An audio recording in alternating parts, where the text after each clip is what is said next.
Welcome all to our Fireside Q&A series with serial entrepreneur and angel investor Neil Daswani. I'm co-president Alex Montalbini, MSO8. Thank you for joining Stanford Angels and Entrepreneurs United today. For those new here, our group's mission is to enrich, educate, and unite the Stanford startup community in innovation centers across the country beyond California and New York. The format today will start with an introduction of our guest, his entrepreneurial journey, and practical advice on cybersecurity. Next, Neil will host a trivia challenge with a prize for the winner. Live Q&A will follow, and we'll conclude with announcements. Note, today's event is for educational purposes only and should not be construed as investment advice nor endorsement. Now I'll hand it over to Sheila to introduce our guest. Thanks, Alex. I'm Sheila Pruva, MSO3 from Stanford and a co-president of this group.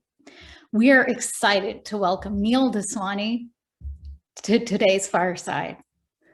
Neil Daswani is a thought leader in cybersecurity and co-director of Stanford's Advanced Security Certification Program. Neil co-founded and grew Dacient, which was backed by Google Ventures and acquired by Twitter. He built the award-winning security team at LifeLock, which was acquired by Symantec for $2.3 billion. Previously, he led initiatives at Google, Bell Communications, Yodlee, and NTT Docomo Labs. Neil is a sought-after speaker for industry and academic conferences such as Black Hat, RSA, IEEE, and ACM, as well as by the media. He holds 13 US patents and has published dozens of peer-reviewed articles. He is the author of 2 books, Foundations of Security, What Every Programmer Needs to Know, and recently released Big Breaches, Cybersecurity Lessons for Everyone. Neil earned his BS in computer science with honors and distinction from Columbia University, and his PhD and MS degrees in computer science from Stanford University, which is where we met. I believe it was in David Cheriton's class. Yes, thank you so much for the introduction, Sheila. It was great meeting in David Cheriton's class. And I do remember studying for all kinds of exams together. It's been a fun journey since then, but I still do fondly look back on our times at Stanford. Neil, since then, you've definitely led an exemplary life. What's your fondest professional experience? Well, thank you for asking. You know, I would say that my fondest professional experience was raising money for Dacient. You know, after being at Google for 3 years and you know, winning their Executive Management Group Award for contributions to fighting click fraud that were looking to defraud Google's advertisers, I had decided to leave Google and co-found Dacient together with one other Googler and one former colleague from Yodlee who was, you know, a McKinsey alum. And one of the reasons that I think that fundraising was such a fond memory was because, you know, even, you know, having a great background from Stanford and having accomplished a bit in industry prior to that, there's all kinds of ups and downs. And I remember meeting with Mike Maples, who runs Floodgate together with Ann Muraco. You know, and I remember we had only half an hour in that first meeting, and we didn't get through our entire pitch, but told Mike and Ann about how we thought that the security landscape was going to change and how the distribution of malware was changing, and showed him a very, very quick demo of what we had built to solve it, and he was just, you know, absorbing a lot, and we didn't get as you know, in half an hour, wasn't able to get him to, okay, I'm ready to invest. But he said, you know, let's have a follow-up meeting. And he told me that the job of a great entrepreneur is to always get that next meeting. So there were a whole bunch of fun reasons that, you know, raising funding was a fond memory. But it was exhilarating through all the ups and downs. And you know, once Google Ventures decided to lead our Series A, I was just absolutely thrilled about that. Now, wearing your founder hat, when did you decide your idea was worth pursuing with Dacient? That's a good question. So am a bit conservative. It's not like I just randomly woke up, decided to leave Google one day and start a company.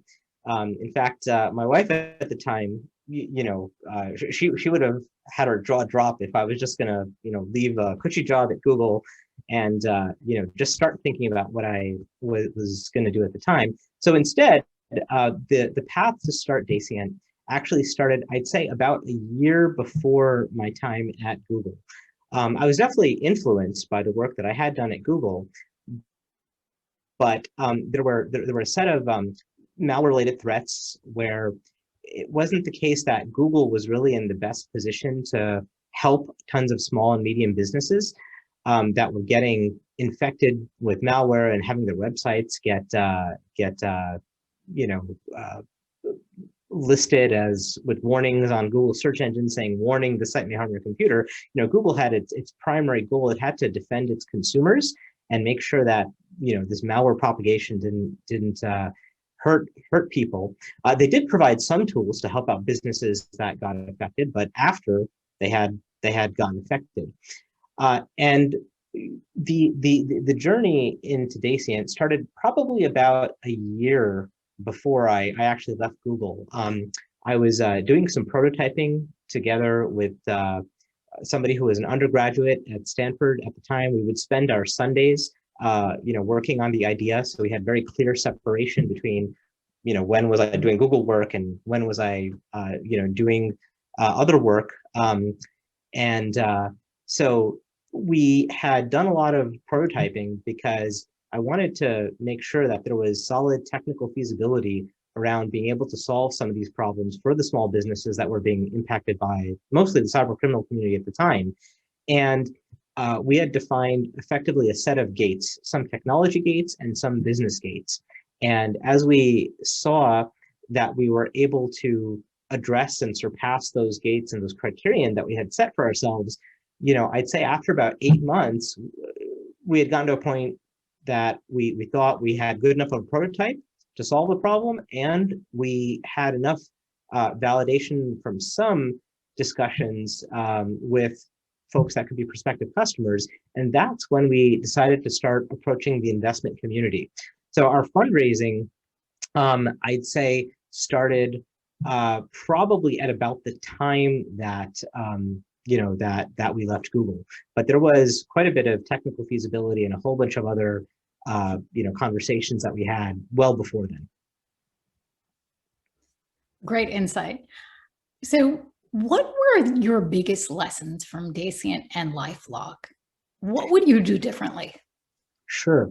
So I'll tell you, my biggest lesson from Dacient is that however smart you are and regardless of how much validation you decide to do, even after you raise money, and get some seed funding, the real world never is exactly as you picture it. And so it is very important to be ready to iterate and pivot. And so one of the learnings from Dacient is that, we had a whole bunch of websites that were just getting infected with malware.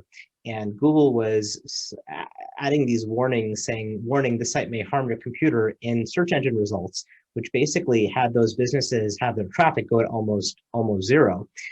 And I thought that this should be pretty easy, right? So the websites are not getting traffic anymore. They're losing their revenue. We should just be able to go in, write them an email, say, look, we've got the solution for you. We've identified where the problem is on your site.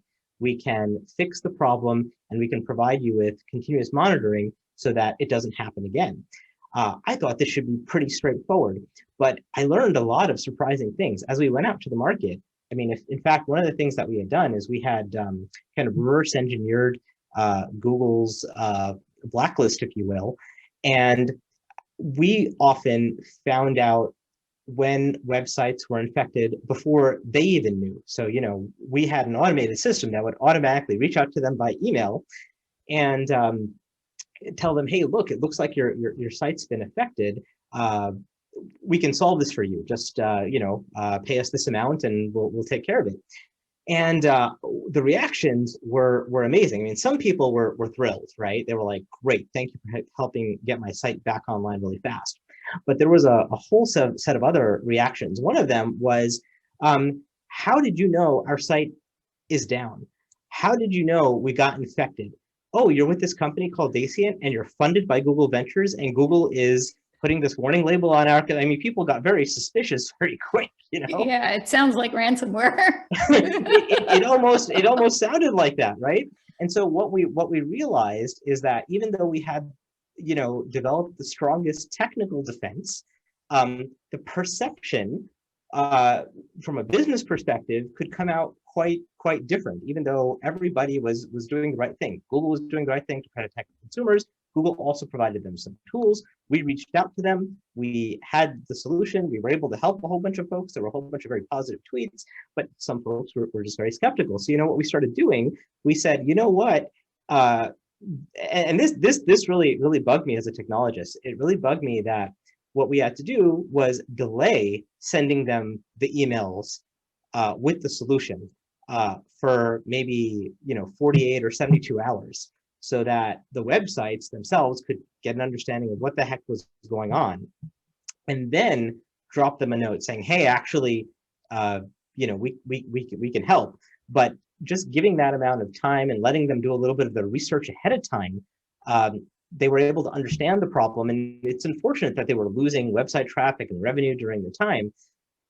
So it was just interesting to me that just because you have the best technical solution doesn't mean it's going to automatically take all the customers in the market, because there's a whole bunch of other forces at work.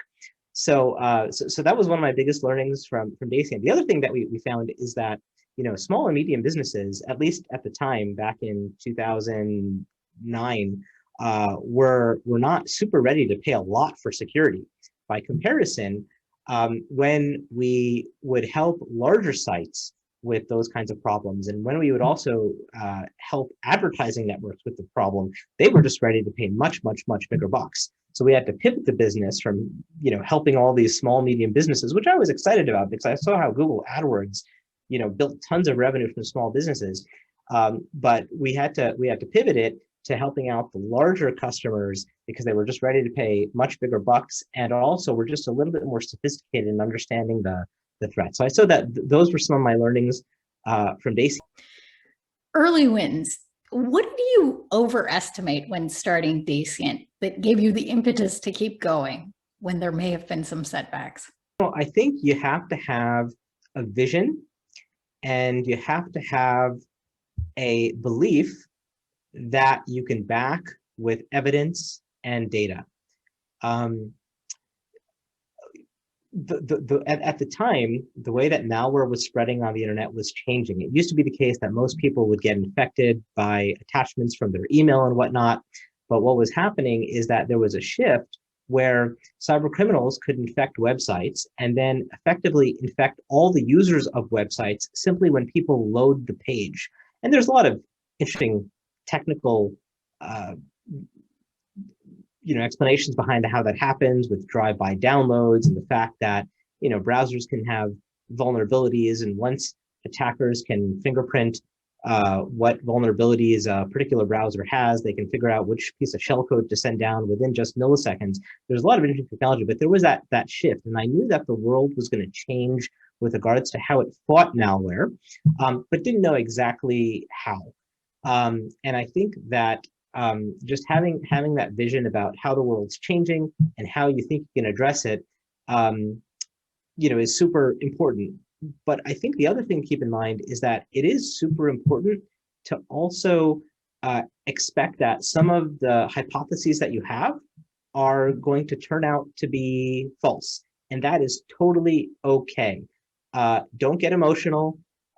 Even though you're very passionate, don't ignore the data. It's important to be as objective as possible. And, you know, as a founding CEO, you have to maintain that objectivity. Your goal is to, on one hand, sell your solutions into the market and be the biggest cheerleader, but at the same time, you've got to just be very objective with your board about what is going well and what is not going well and why, and lead the board. So I think that having that approach, that vision, and having your hypotheses about how your product and service is going to help, and then iterate that, it's just really important. And I think that when data comes in and either does validate the hypothesis or doesn't validate the hypothesis, that was the kind of thing that kept me going. And by the way, it's okay if your hypotheses are turning out not to be true, so long as you have clear data around that, because then you can make a decision to pivot, to switch, to do whatever. The worst thing is to have ambiguity or unclarity around whether or not your hypotheses are coming true, because then you may keep going in that direction, even though it's not the right direction to go. Okay, so let's pivot a little bit. Life balance, mental health, personal relationships, and personal finances are often strained when starting a business. You touched on this a little bit. Could you elaborate a bit more on how you navigated these aspects of your personal life? Sure. Well, I'll just kind of be very upfront and honest. When I had co-founded Dacient back in 2008, it was just my wife and I. We didn't have any kids, and so it was relatively easy to have kind of much more of a balance, But I did have to set some expectations with my beautiful, lovely wife, Bharti. I told her that even when we were dating, well before we got married, I told her, until we're fully financially independent, I'm probably going to work most Sundays. But I made sure to give her Friday nights and Saturdays. And that kept us together in so many ways. But I'm of the belief that when you do things like start a company, you should expect that you're not going to have a normal work-life balance. Maybe if you're working at a large company, you can say, okay, look, I'm going to have a work-life balance, but you have so many thousands of people to share responsibilities with.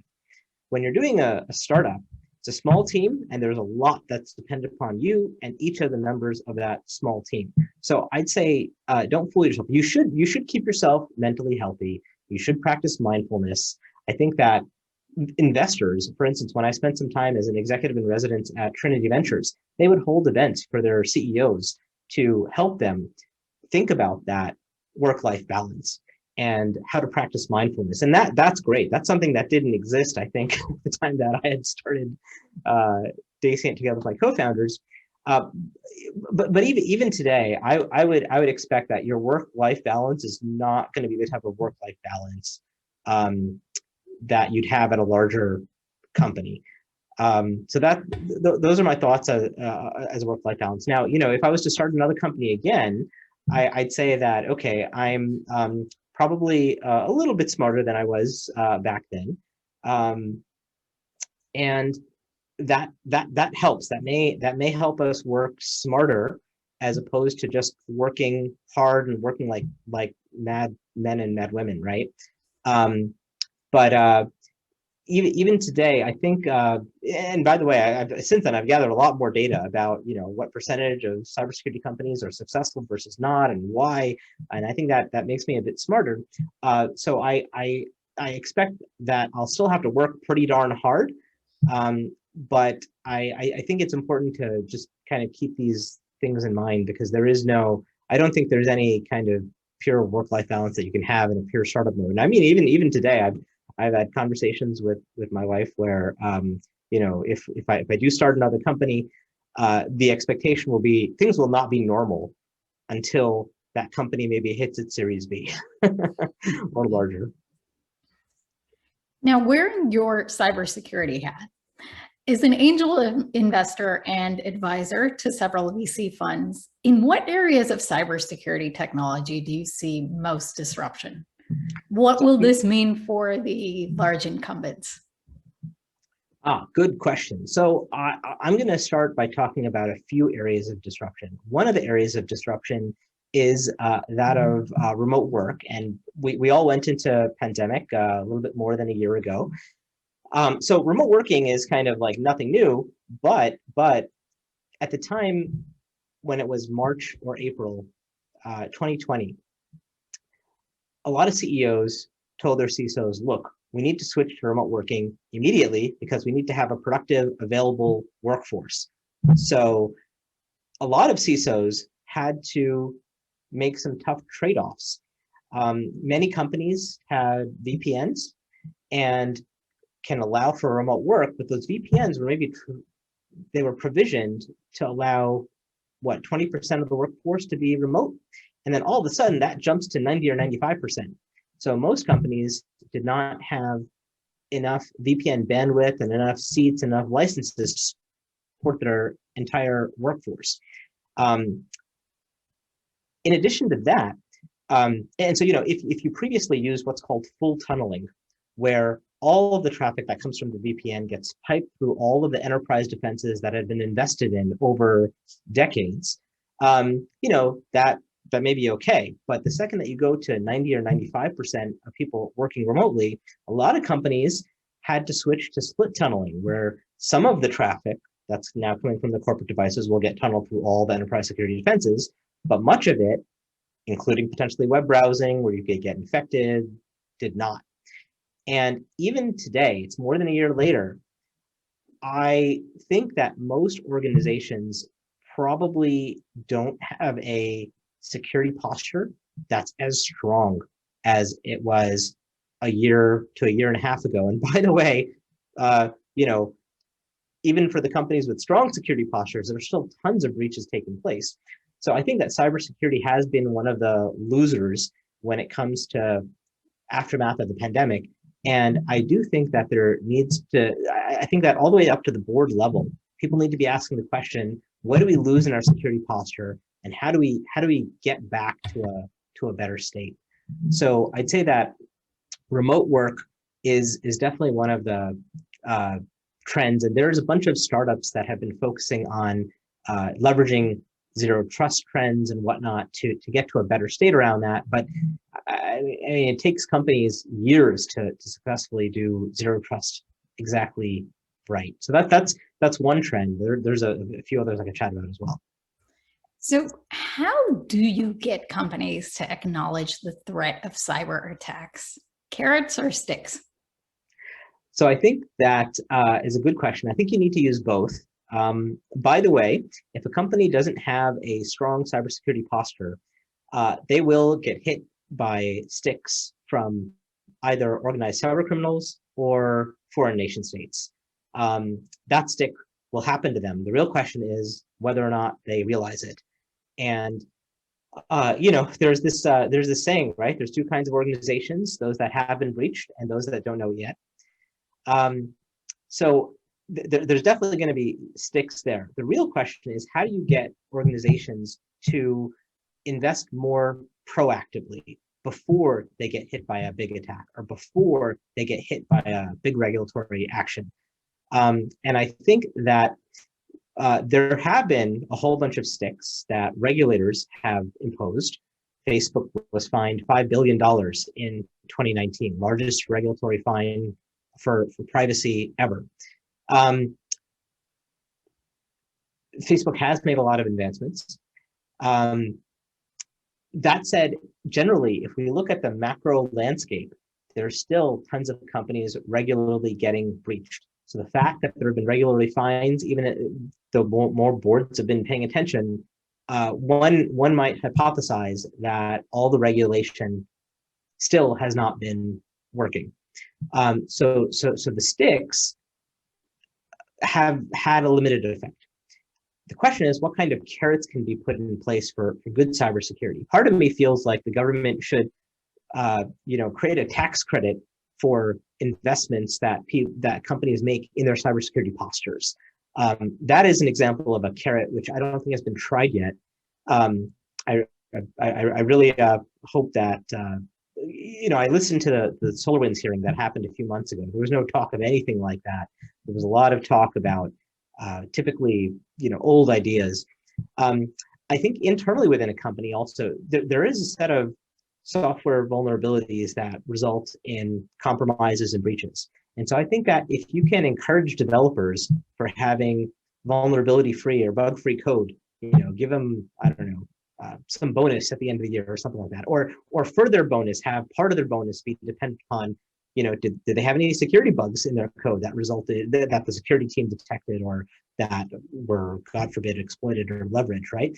Those could be examples of carrots. But I think that the solutions going forward need to be a combination of both carrots and sticks. Excellent suggestions on incentivization for cybersecurity.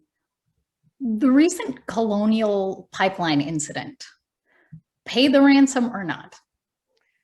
So that is a pretty pickle. So what happened was, Colonial Pipeline got hit by a ransomware attack. Ransomware, to an extent, in theory, if you have strong anti-malware defenses and good backups, you should be able to recover. Most organizations don't have those two things in place, though. And so then when you get hit by the ransomware attack, the question is, do you pay the ransom to get access to your data back? And what Colonial Pipeline decided is they went ahead and paid, I think, $4.4 million in ransom because of the downtime. Even if they might have been able to restore from backup, I think there was a concern as to how long it might have taken them to do so. Now, one reason not to pay these ransoms is because the second that, every single ransom that gets paid snowballs and gives those attackers, as well as additional attackers, more incentive to conduct more attacks because they're working from the attacker's perspective. At the same time, most organizations are not at a point from a defensive posture that they can really hold up and not pay the ransom. So the right thing to do is to invest proactively so that you don't have to pay ransom. And there's also been many companies, for instance, they're like, okay, we have our cybersecurity posture, maybe it is what it is. Let's go ahead and transfer the risk by going ahead and getting cyber insurance.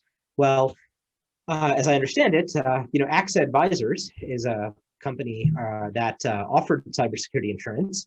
They themselves got hit by a ransomware attack, and they had previously said that they were going to stop paying out claims from companies who are using the claim money to pay ransom. So the best thing to do is to proactively invest in your cybersecurity posture so that you can stand up to a ransomware attack instead of paying the ransom, or instead of trying to call on your cyber insurance policy. What are your thoughts on cryptocurrency? So I'll tell you my thoughts on cryptocurrency. And by the way, some of the first papers that I published as a PhD student at Stanford, together with Dan Boneh, I look back very fondly on those experiences as well. I still have a great relationship with Dan Boneh. We co-direct the Stanford Advanced Cybersecurity Program together. And some of my initial publications were in the area of digital cash and using things like hash chains for cryptocurrency on Palm Pilots, way back when. And so, before, blockchains existed, hash chains existed, and even with blockchains, I think that it's been really great to see Bitcoin have so much success. I think that cryptocurrencies, there's a lot of room for fertile ground for more technical research and development with regards to cryptocurrencies. I think that there's some challenges around cryptocurrencies. For instance, the number of transactions per second that cryptocurrency can support as compared to, say, traditional credit cards, there's at least 2 order of magnitudes of difference. And we need to have more research and development go into cryptocurrency, I think, to achieve a similar economic substrate. And those are my thoughts from a technical perspective. From a business perspective, from a bunch of research that I've done, there's been $45 billion invested in cybersecurity over the past 15 years. $11 billion of that has gone into network security, a basic, necessary, but not sufficient defense.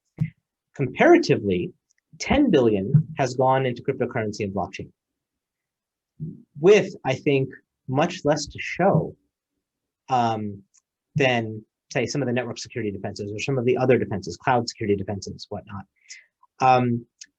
That said, that doesn't mean that one shouldn't invest in cryptocurrency or one shouldn't invest in blockchains. It's just if you're going to invest in that area, it has to be something really good. Just like my bar for investments in that area are higher. So it's not that I say don't invest, but your bar should be higher given what's been going on. I think that, probably over the next 10 years, we'll see what's going to be the ROI from the cryptocurrency investments that have taken place thus far. And I think we should let that play out generally before we go investing, I don't know, the next $10 billion in cryptocurrency. So those are my thoughts on cryptocurrency, both from a technical and a business perspective. Thanks. Most of us know about Shark Tank. What's Cyber Tank? Thank you for asking. So Cyber Tank is an event that I put together near the end of my time at Trinity Ventures. I was an executive in residence there for a few months. And, Trinity Ventures encourages their EIRs to have some kind of event, either a dinner or whatever. But I figured, you know what, instead of just doing a dinner, how about we have a cybersecurity pitch competition? So, so I hosted a cybersecurity pitch competition called Cyber Tank. This was in early 2020, and I got 8 judges, most of whom which were chief information security officers, and then some academics, folks like Dan and John. Although Dan and John are some of the most practical academics I've ever worked with, and we had a number of cybersecurity startups pitch their ideas to the panel of judges. I made 2 angel investments in some of those companies myself, and Trinity Ventures also gave out a full-fledged kind of pitch meeting with the Trinity Partnership as one of the prizes. So that's what Cyber Tank is. We're going to be doing another Cyber Tank event slated in Q4 of this year in 2021. And looking forward to sharing more about that. We're going to be getting the website up there soon. But if you go to like my personal website at neildeswani.com, you can go to the video section and see both a preview as well as the full 30-minute episode of Cyber Tank. So Neil, what's the next big thing? That is a good question, Sheila. I would say that I don't think there's one next big thing. I think that there's going to be a number of big things. There's a lot of hype in the market. For instance, there's been a lot of hoopla about NFTs, right? These non-fungible tokens and that you can create for digital works. And there's people that have paid millions of dollars for these non-fungible tokens. But I think that there's still some major problems with NFTs, for instance. So for those folks that think that NFTs might be the next big thing simply because there's a lot going on in the media and press about it now, I would say that when you create an NFT, the question is, how do you ensure that the NFT that you're creating this token for, that you can actually ascertain who's the owner of the underlying digital asset. If you can't verify that, then you're paying for then I don't know what you're paying for. So I'd say that there's a lot of candidates, next big things. I think with NFTs, I think that it could be the next big thing, but I think there's some underlying problems that need to be solved there.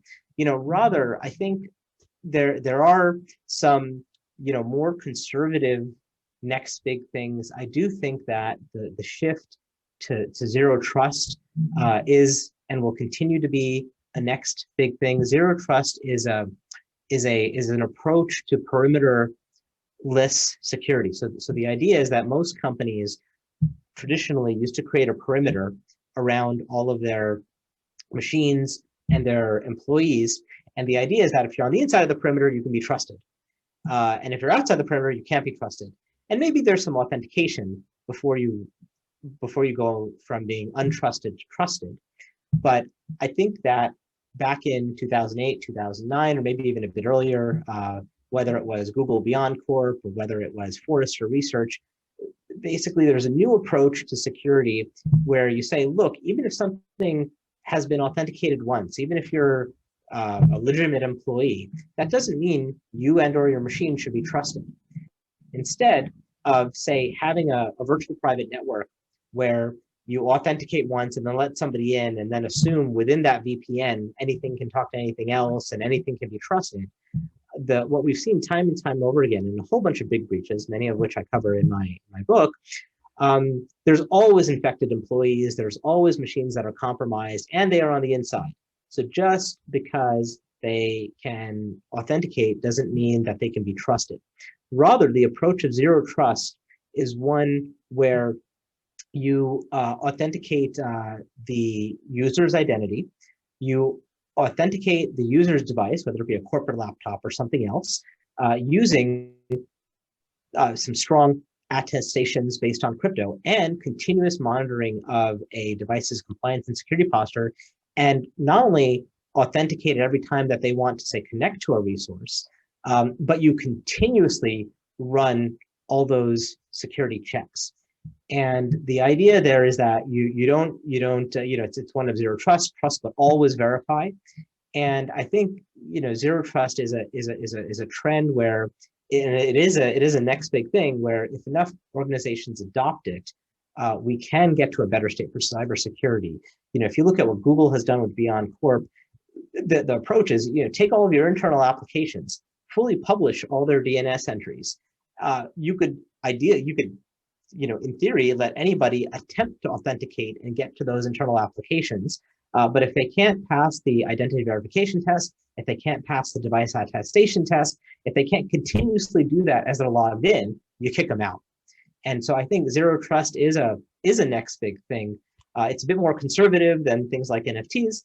And it does take a good engineering work to get there.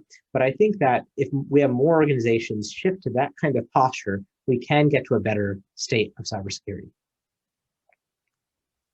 Now it's time for trivia. Neil is graciously hosting a trivia challenge with a prize for the winner. To participate, attendees, please type your answer to Neil's questions in the chat, so they're time-stamped. The first correct response counts. Neil has 2 practice questions to warm up and a final one for the prize. Did I get that right, Neil?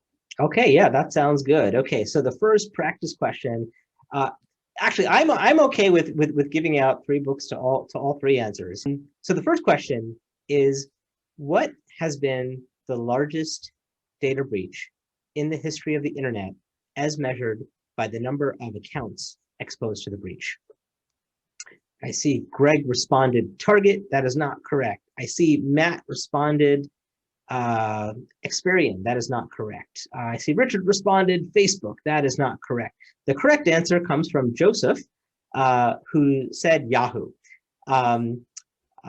Looks like somebody else also said Yahoo, but a little bit too late. So in the Yahoo breaches that actually occurred in 2013 and 2014 and were disclosed in 2016, all 3 billion Yahoo accounts were exposed to the attack. What happened was that the attackers not only broke in via phishing and malware and whatnot, but they reverse engineered how Yahoo's cookie generation schemes work. So even though in some of the investigation of these breaches, it was the case that databases of 500 million users and then 1 billion users were found to be exposed, once Verizon completed its acquisition of Yahoo, basically they said, look, the attackers reverse engineered Yahoo's cookie generation scheme. And as we all know, when you log into a website, provide a username and password, once that gets checked, your browser basically gets a cookie, an authentication cookie.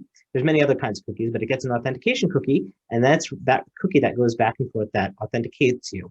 Well, the Russian hackers that broke into Yahoo, what they did was reverse engineer the cookie generation scheme that Yahoo was using so they could effectively log in to be any user, any Yahoo user, only with knowledge of the person's email address, their Yahoo email address, and they were able to log in at will. And they did that for several thousand people. So Yahoo was the answer to the first correct for the first question. Okay, so that was a good warm up. Let's see. Let me ask the next trivia question. What has been the largest publicly known espionage attack?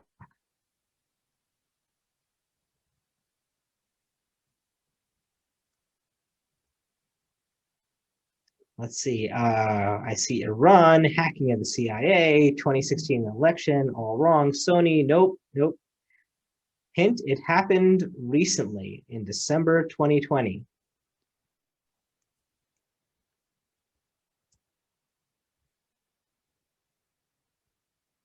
Alex responded SolarWinds. Alex provided the correct answer. So SolarWinds is a IT monitoring company. They have 300,000 customers. And in mid-December 2020, FireEye had told them that their tools were used in order to not only break into FireEye, but break into other companies as well. So the attackers stole a bunch of attack tools from FireEye, but you know, there were about 16,000 SolarWinds customers that were using their IT performance monitoring software. And what the attackers had done was broke into SolarWinds and broke into their build pipeline and their development environment and their and basically they used that to issue malicious code updates to 16,000 of the customers. Some of those customers were government agencies. So there were 9 government agencies: the U.S. Department of Treasury, U.S. Department of Commerce, Department of Homeland Security, the Department of Justice, where the attackers broke in. And for instance, in the case of the Department of Justice, were able to read emails of thousands of Department of Justice employees. They also broke into about 100 private sector companies, but SolarWinds was the largest publicly known espionage attack to have occurred of all time. So Alex gets the answer to that. Okay. Final question. What has been, and I think we're just going to give books to all 3 of the winners here. The final question is, what has been the largest financial identity breach in the United States? Equifax. Fabiola responded the fastest. In 2017, about half of the country's social security numbers and other credit data were stolen. In the Equifax breach in 2017, there was a unpatched Apache Struct server, which the attackers used to break in and get ability to do remote code execution, run whatever they wanted on their servers. From there, they were able to get visibility into Equifax's network internally. They were able to get visibility into about 60 databases. There were, in addition to the unpatched Apache Struct server, there was unencrypted credentials for some of the databases in the environment. There was a whole bunch of other things. Attackers planted about 30 web shells and exfiltrated about 145 million records. So congratulations to Fabiola for winning the last question. Hope that was some fun trivia. And if you get me the addresses, I can have my assistant send out the books to you guys. Yes, we will do that, Neil. Thanks so very much. That was a lot of fun. Now it's time for the live audience Q&A.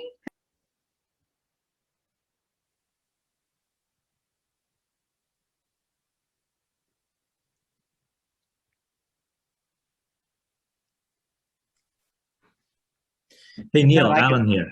Oh, hi, Alan. Hey, good to see you again. Good to see I'm you. still in Palo Alto. So I've got a question. If I were a student, computer science student, starting in cryptography today, there's so many different subfields and branches of cryptography. What would you advise me to focus on? That is a good question. If you were a cryptography student today, I think that so one of the amazing things about cryptography is that once appropriate cryptographic researchers come up with new techniques, it gives us as practitioners tools that we can use to secure data and systems that seem almost like magic. I think, for instance, one interesting area is that of homomorphic encryption. So we live in a world where many, many, many companies are all migrating to the cloud, and all of their data is being uploaded to the cloud. And if someone breaks into one of the big clouds, you could imagine that we have many, many issues. And currently you have to trust the cloud provider with the data. You can encrypt it, right? But the cloud provider or, the keys have got to be there. With homomorphic encryption, you can provide cloud providers data and do operations on it, add, subtract, multiply, do all kinds of things on it, on just the encrypted data, and have an encrypted result without having to decrypt. So homomorphic encryption would be amazing, amazing, amazing with regards to providing security in the cloud. However, even though there are theoretical constructs that allow for homomorphic encryption, the challenge has been for them to be practical and to perform well enough to actually be used in practice. So homomorphic encryption is one example of, I think, fertile research. Another is cryptocurrency. But I think, there can be many others as well. Those are just two. Thank you. So Matt asks, do you have any suggestions for small startups to allocate resources for cybersecurity? These are seed stage startups who are bootstrapping their ideas. Yes, I do have two suggestions. The first suggestion is that David Cowan, who was one of the co-founders of VeriSign and is still a very active investor at Bessemer Venture Partners, he wrote up a comprehensive guide to security for startups. And I would encourage people to check that out. I don't remember the URL off the top of my head, but that is one resource to check out. And David's somebody that I know because he was on LifeLock's board and he understands security much better than most investors. And so I'd encourage everyone to check out David Cowan's comprehensive guide for security for startups. There is also a book that's come out recently called Secure Startup. I just ordered it myself. I haven't got a chance to read it. So you may want to check that out. Let me know your thoughts on it. I'll also get around to reading it myself and would encourage to check that out. So those are my two suggestions for startups. And then of course, check out the Big Breaches book that I just put out there. There's a lot of things that you might have to worry about with regards to security, right? It seems like security is a field where there's constantly new attacks, everything's changing. But after analyzing the 9,000 reported breaches that have taken place and a whole bunch of mega breaches, there are only 6 technical root causes to the majority for the majority of breaches, and they are phishing and account takeover, malware, unencrypted data, software vulnerabilities, inadvertent employee mistakes, and third-party compromise and abuse.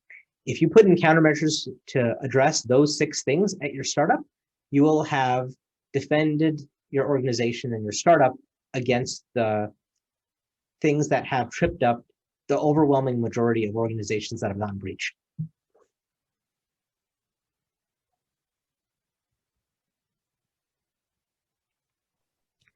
Hi, Neil. I have a question. You mentioned that startups or companies in general are in a worse security posture than they were a year ago due to the pandemic. What do you say to the companies that have decided to stay remote? Are they just more vulnerable in general, or like what can they do? Okay, yeah, thank you for asking. Fabiola, am I pronouncing that correctly? Yeah, Fabiola, and I work for a cybersecurity startup, so curious to hear your thoughts. Oh, you do? Great. I'd love to learn which cybersecurity startup, but feel free to send that offline. So the question is, and by the way, I think most organizations are in a worse cybersecurity posture than they were pre-pandemic. But the question is what to do about it. I do think that if wherever they were along their zero trust journey, they should accelerate that and continue to accelerate that, such that you can be defended even if even if you have a device get compromised at home. I think also, if I could give just an example, there is a cybersecurity startup called BIOS, and it's one of the ones that I'm an advisor to. They manufacture this thing that you can stick into your laptop. Okay, it just goes right in the USB port, and they in fact have a smaller version of it. But basically, what it does is, second you put this in, it does not. It relies on your Wi-Fi only for transport. Right now, if your Wi-Fi router gets compromised, the attacker can change DNS, and then it's pretty much game over after that. You might think you're going to google.com or to bank.com, and they could really take you wherever else and make it look like google.com or bank.com. But the second that you use one of these BIOS devices, it puts you on a microsegment of 1, so that even if your router gets compromised, you're really relying only on it for transport. BIOS or your own company can run its own DNS. In addition, when you're working from home or wherever, there can be all kinds of other devices that are on the network that can attack your corporate device. And by putting you on a microsegment of 1, you insulate yourself. You insulate your machine from all those other IoT devices that could be easily compromised or anything else on the network. So that would be my recommendation. Awesome. I'm going to suggest that to our security team. Sounds Thank you. great. Neil, we have a question from Ivy Millman. She asks, could you please repeat the 6 types of security issues, as well as David's last name, the author of Security for Startups? Sure. So David's last name is Cowan. I'll type it into the chat. And he has a comprehensive guide to security for startups or something like that. That may not be the exact title, but it's close to that. And then the other question is, what are the 6 technical root causes of breach? I can go ahead and mention those really quickly. It's of course detailed out in my book, but they are phishing and account takeover. That's one. Malware is another. Encrypted data is another.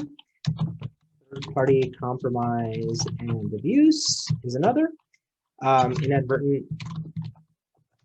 employee mistakes is another.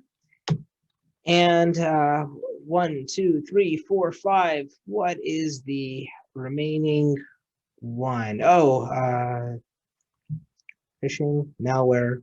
Oh, software vulnerabilities. Software vulnerabilities. Okay. And basically both first-party and third-party software. So those are the 6 technical root causes of breach. You put in strong countermeasures, and my book recommends countermeasures for each of these.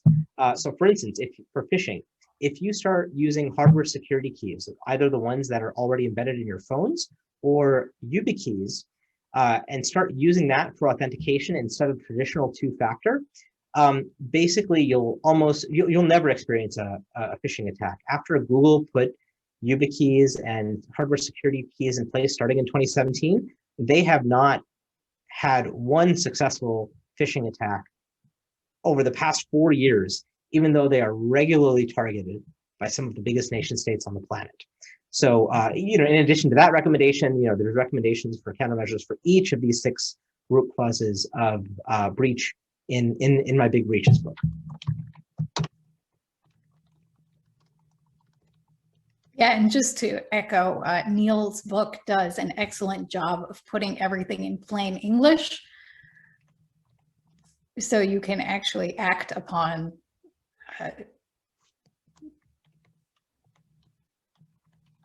Yes, one of the things that was important to me, thank you, Sheila, for pointing that out, is that there's a lot of cybersecurity books for technical people.